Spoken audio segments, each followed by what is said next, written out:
오늘 우리에게 주시는 하나님 말씀은 구약성경 시편 18편 1절과 2절 말씀입니다. 제가 한번 읽고 또 한 번은 같이 한 목소리로 읽도록 하겠습니다. 구약성경 813페이지입니다. 나의 힘이신 여호와여, 내가 주를 사랑하나이다.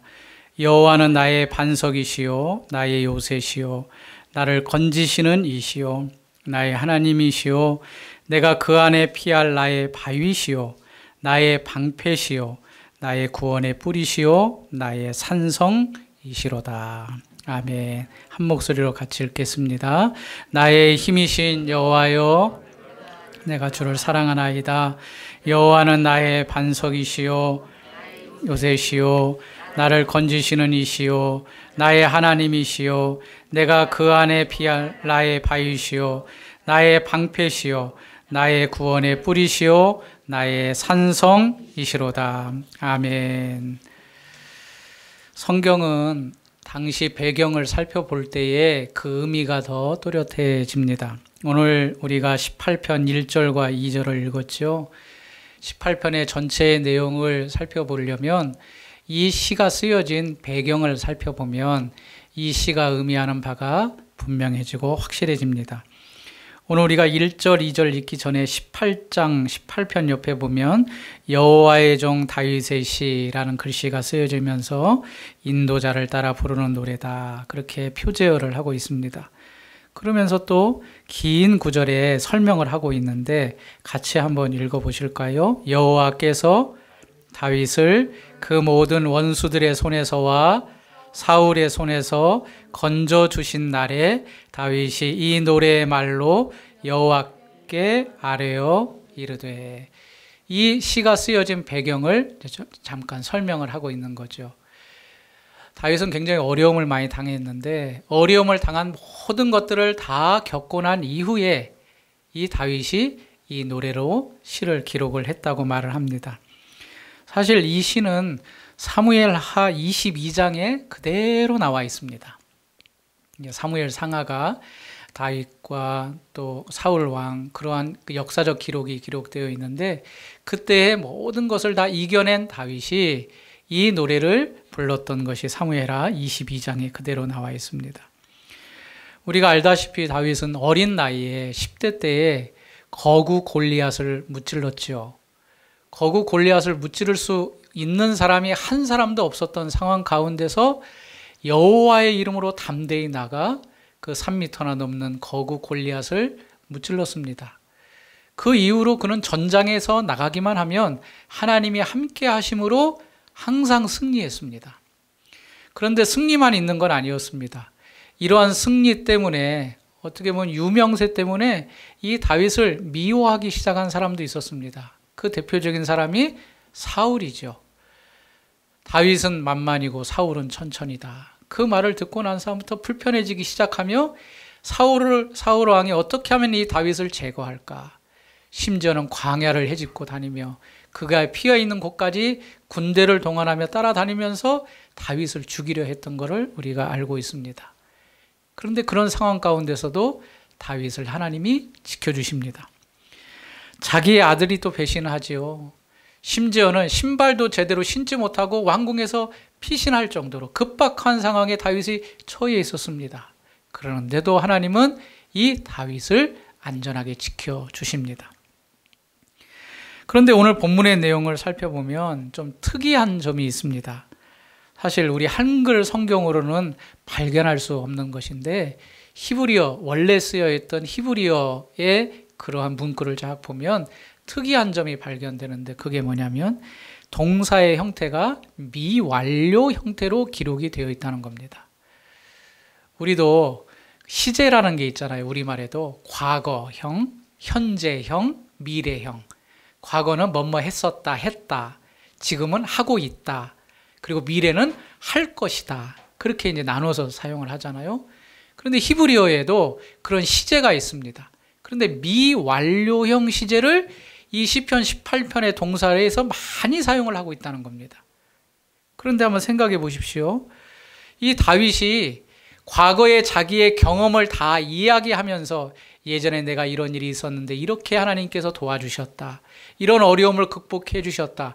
과거형으로 기록을 해야 되는데, 그런데 왜 미완료, 그때부터 지금까지 계속되고 있거나 앞으로 미래에 되어질 그러한 모습으로 이 단어를 쓰고 있는가? 그게 좀 특이하다는 겁니다. 예를 들어 볼까요? 오늘 우리가 읽진 않았지만 6절 말씀을 한번 찾아보겠습니다. 18장 6절 같이 한번 읽어보시겠습니다. 내가 환난 중에서 여호와께 아뢰며 나의 하나님께 부르짖었더니 그가 그의 성전에서 내 소리를 들으시며 그의 앞에서 나의 부르짖음이 그의 귀에 들렸도다. 아뢰며 부르짖었더니 들으시며 들렸도다. 다 옛날 이야기로 하고 있잖아요. 과거형으로. 그런데 이게 사실은 과거형이 아닙니다. 조금 더 정확한 표현을 하면 이렇습니다. 내가 환난에서 여호와께 아뢰을 것이고 나의 하나님께 부르짖으리라. 그가 그 성전에서 내 소리를 들으실 것이요 그 앞에서 나의 부르짖음이 그 귀에 들릴 것이라. 앞으로 되어질 일들을 이야기하고 있다는 겁니다. 그러면 참 이상하죠. 왜 이 다윗은 과거에 자기가 경험했던 하나님의 일, 그 역사를 과거형으로 기록하지 않고 앞으로 되어질 일들, 앞으로 해나가야 될 일들로 표시하고 있는가? 다윗이 잠깐 이 글을 쓸 때에 정신이 없어가지고 그렇게 미래의 모습으로 기록을 한 건가? 아니면 다윗의 이 시를 받아서 편집했던 성경의 기록자들이 잘못 오기한 건가?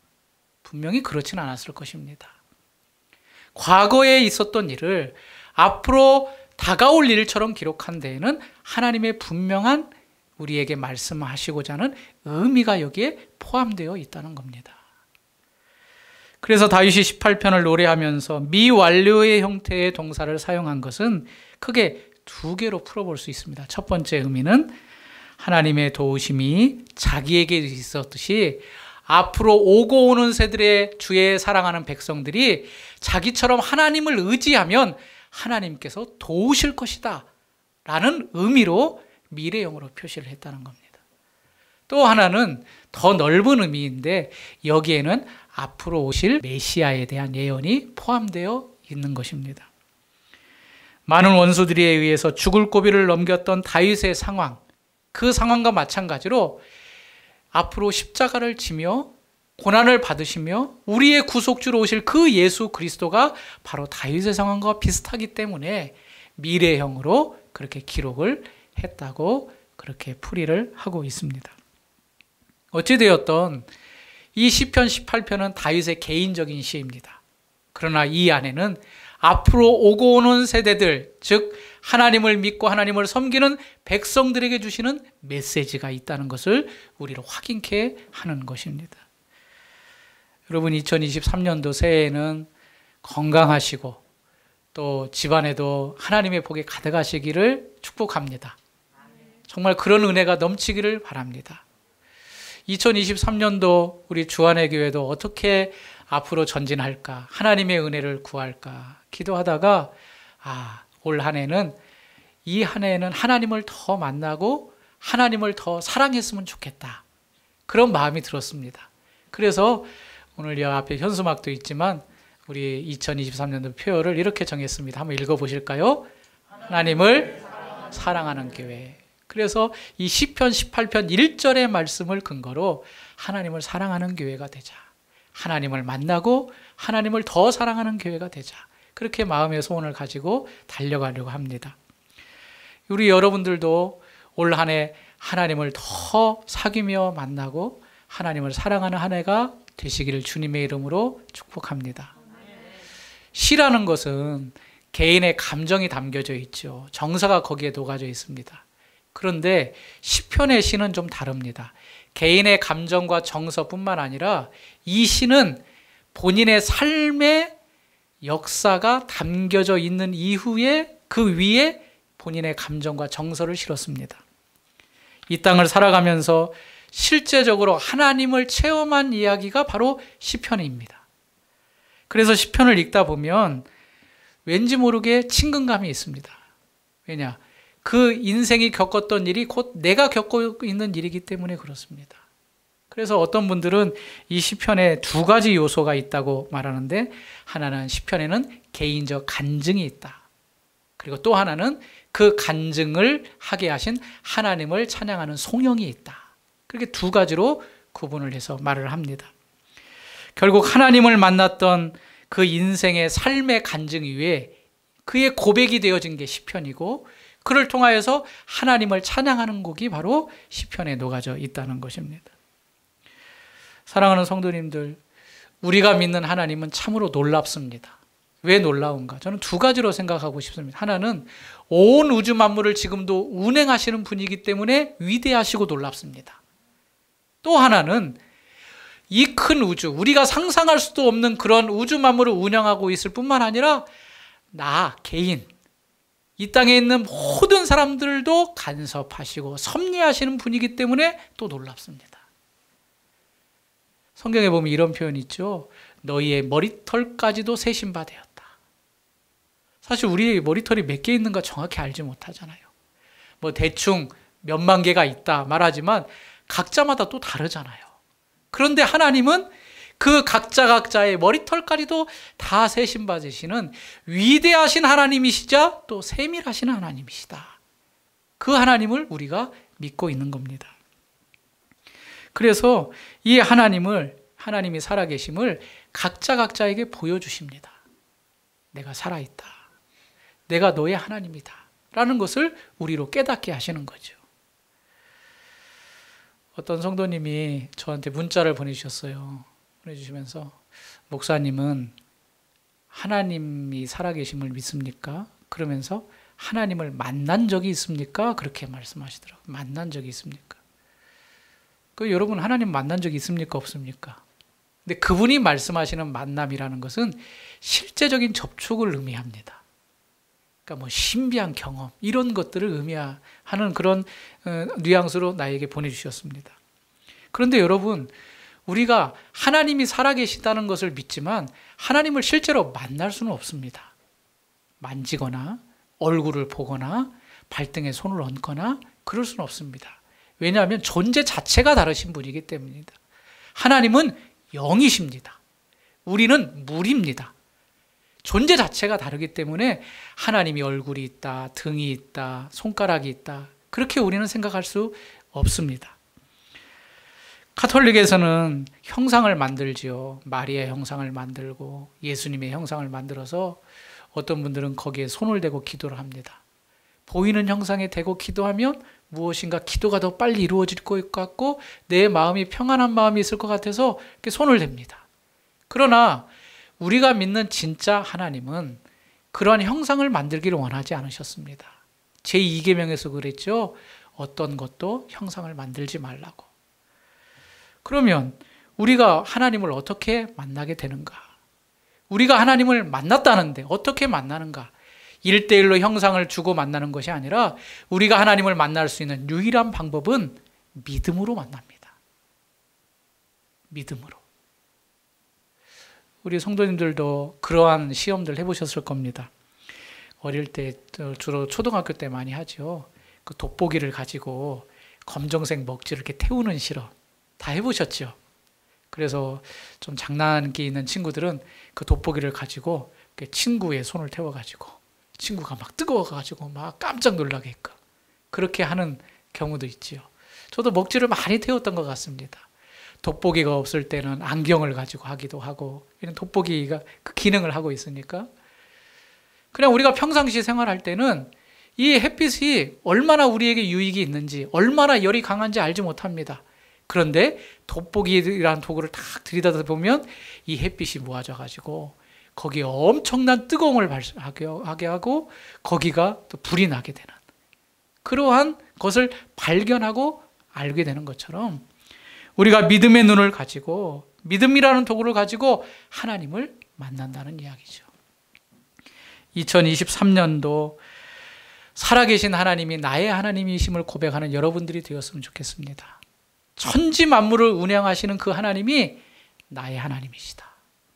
믿음의 눈을 열어서 그 하나님을 경험하고 그 하나님이 나의 힘이 되시고 그 하나님을 사랑한다는 고백이 되는 여러분들이 되시기를 주님의 이름으로 축복합니다. 그러면서 이 시작을 하나님이 나의 하나님이 된다라는 그 시작을 어떻게 해야 되는가를 오늘 1절 말씀에서 먼저 말해주고 있습니다. 1절 말씀을 큰 소리로 한번 읽어보겠습니다. 시작. 힘이신 여호와여 내가 일단 하나님과 내가 있는데 이 하나님이 나의 하나님이어야 된다라고 말하고 있습니다. 나의 하나님. 누구누구의 하나님. 너의 하나님. 친구의 하나님이라 아니라 이 살아계신 하나님이 나의 하나님이 되는 것부터 출발을 해야 됩니다. 나의 하나님이 되기 위해서는 어떻게 해야 되는가? 가장 중요한 절차가 있는데 나의 하나님이 되기 위해서는 그 하나님을 만나야 됩니다. 누군가를 만나야 나의 하나님, 또 내가 만남을 통하여서 고백할 수 있는 분이 되지요. 만나야 되는데 그 하나님을 어떻게 만나는가? 이 전지전능하신 하나님을 내가 어떻게 만날 수 있는가? 그 유일한 통로는 바로 예수 그리스도를 통하여서 그 하나님을 만날 수 있다는 겁니다. 사도 요한이 요한 1서 3장에 이렇게 말합니다. 우리가 보고 들은 바를 너희에게도 전함은 너희로 우리와 사귐이 있게 하려 함이니 우리의 사귐은 아버지와 그의 아들 예수 그리스도로 더불어 누림이라. 사도 요한이 편지를 씁니다. 편지를 쓰는데 내가 이 편지를 쓰는 것은 영생이 누군가를 알게 할 뿐만 아니라 너희와 나가 사귐이 있게 하려 합니다. 그러니까 사귐이라는 것은 교제를 하는 거죠. 서로 알면서 교통하는 걸 말합니다. 그런데 이 사귐이 아버지와 예수 그리스도와 더불어 누립니다. 그렇게 말했습니다. 이건 무슨 말인가? 예수 그리스도를 통하여서 하나님을 알고 하나님을 믿는 자들이 서로 사귐이 있다. 그런 말입니다. 정리해보자면 하나님을 알기 위해서는 예수 그리스도를 알아야 된다는 겁니다. 예수 그리스도를 만나야 된다는 겁니다. 예수 그리스도를 만날 때에 진정한 참 하나님을 우리가 만날 수 있습니다. 교회에 많은 성도들이 나오시죠.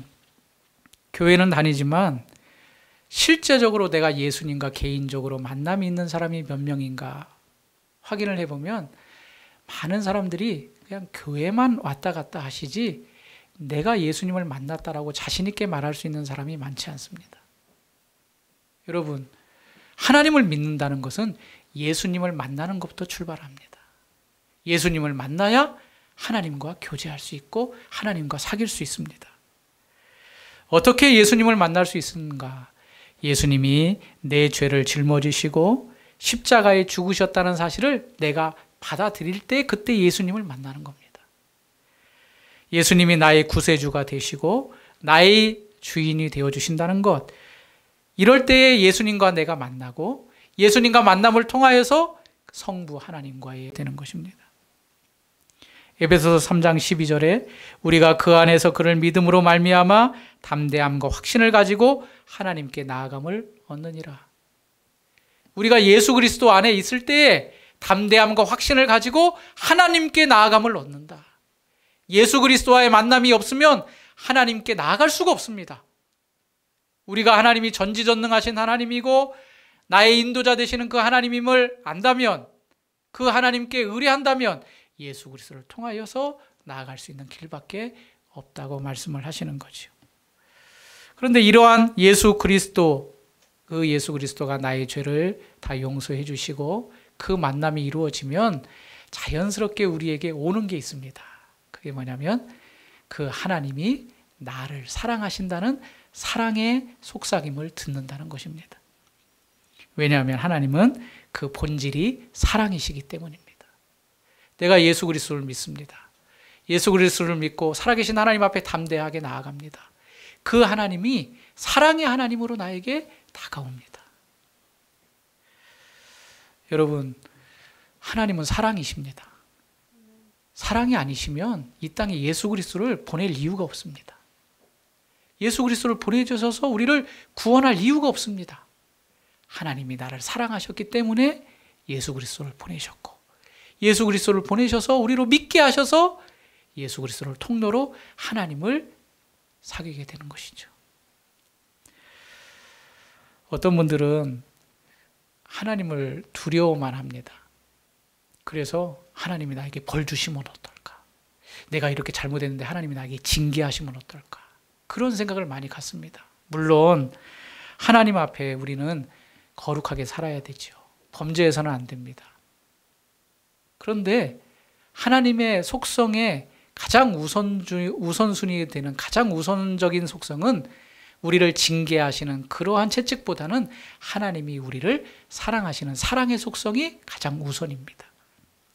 그분이 우리를 사랑하지 아니하셨다면 나를 구원하시는 일은 없고, 그분이 나를 사랑하셨기 때문에 다시 한번 말씀드리지만 예수 그리스도를 보내주셔서 구원함을 받게 하신 것입니다. 그래서 요한은 요한일서 4장 10절에 사랑은 여기 있으니 우리가 하나님을 사랑한 것이 아니요 하나님이 우리를 사랑하사 우리 죄를 속하기 위하여 화목제물로 그 아들을 보내셨다라고 말씀하고 있는 겁니다. 여러분, 나의 하나님은 나를 사랑하시는 하나님이십니다. 따라서 해볼까요? 나의 하나님은 나를 사랑하신다. 그러면 이 지금 다윗이 시편 18편 1절에서 뭐라고 말하고 있습니까? 나의 힘이신 여호와여 내가 주를 사랑합니다. 주님이 하나님이 나를 사랑하시는데 그럼 나도 주님을 사랑합니다. 먼저 베풀어 주신 그 사랑을 받은 내가 나도 주님을 사랑하겠습니다. 또 사랑합니다 라고 고백을 하는 거죠. 여러분, 올 한 해 하나님을 만나고 하나님의 사랑을 받고 나도 하나님을 사랑하는 한 해로 살아가셨으면 좋겠습니다. 지금까지도 하나님을 사랑한다 고백했지만 이제는 더 깊은 고백으로 하나님 사랑합니다 라는 고백이 우리의 삶에 넘쳐나시길 바랍니다. 그러면 어떻게 하나님을 사랑할까요? 여러분, 어떻게 하는 것이 하나님을 사랑하는 걸까요? 하나님, 제 마음 아시죠? 저 지금 막 뜨겁습니다. 지금 사랑합니다. 그렇게도 고백할 수 있지요. 저는 두 가지가 하나님을 사랑하는 고백이라고 생각을 합니다. 첫 번째로는 하나님을 알아가는 것이 하나님을 사랑하는 겁니다. 어떻게 하는 것이 하나님을 사랑하는 거라고요? 알아가는 것. 여러분도 이렇게 연애 해보셨는지 모르겠지만 연애하면 가장 두드러진 특징이 있습니다. 연애하면 자주 만납니다. 잘 모르신다는 표정으로 찍고 계신데, 연애하면 자주 전화하고 아무튼 틈만 나면 만나려고 합니다. 왜냐? 사랑하니까. 나의 사랑을 표시하고 그의 사랑을 또 받아들이는, 같이 시간을 보내고 같이 목소리를 듣고 싶고. 여러분, 하나님이 우리를 사랑하신다는 메시지를 보내주셨잖아요. 예수 그리스도로. 주님, 저도 주님 사랑합니다. 그 표시가 뭔지 아세요? 주님을 알아가는 겁니다. 자꾸 주님과 만나려고 하는 겁니다. 어떻게 만날까요? 바로 하나님의 말씀을 읽음으로 주님을 만나는 겁니다. 다윗이 시편의 많은 부분을 기록했거든요. 읽어보시면 그 말씀을 묵상한다는 표현을 쓰고 있습니다. 말씀을 묵상한다. 그러니까 우리가 하나님이 주신 이 말씀, 우리가 하나님을 어떻게 만납니까? 라고 말하는데, 만져서 봄으로 만나는 것이 아니라 이 주신 하나님의 말씀을 읽고 그 하나님이 나에게 말씀하시는 그것을 인지하시는 것, 하나님의 지식, 그 성경의 지식을 내가 받아들이고 이해하는 것으로 하나님을 만나는 겁니다. 시편 1편 2절에도 그랬죠. 복 있는 사람에 대해서 말하면서 복 있는 사람은 오직 여호와의 율법을 즐거워하여 그 율법을 주야로 묵상하는 자로다. 이게 바로 하나님을 만나는 겁니다. 이게 바로 하나님을 사랑하는 겁니다. 여러분, 하나님의 말씀을 읽지 않고 하나님을 사랑한다는 거 있을 수 없습니다. 내가 하나님을 알아가면 알아갈수록 그 사랑이 깊어지고 하나님을 사랑하는 겁니다. 올 한 해 성경을 많이 읽으셨으면 좋겠습니다. 또 많이 읽으실 뿐만 아니라 정도 가셨으면 좋겠습니다. 정도 가셨을 뿐만 아니라 중요한 구절들은 암송했으면 좋겠습니다. 그래서 올 한 해는 최소한 12구절을 암송하자, 그런 생각을 저는 가지고 있습니다. 1월달 한 구절, 2월달 한 구절, 1월달 어떤 구절로 할까 하다가 정했습니다. 제가 시편 18편 1절 말씀, 너무 간단하죠. 한번 읽어볼까요? 나의 힘이신 내가 주를 사랑하여. 외우십시오. 나의 힘이신 여호와여 내가 주를 사랑합니다. 그리고 그 말씀을 계속해서 들춰내서 나의 힘이신 여호와여 내가 주님을 사랑합니다.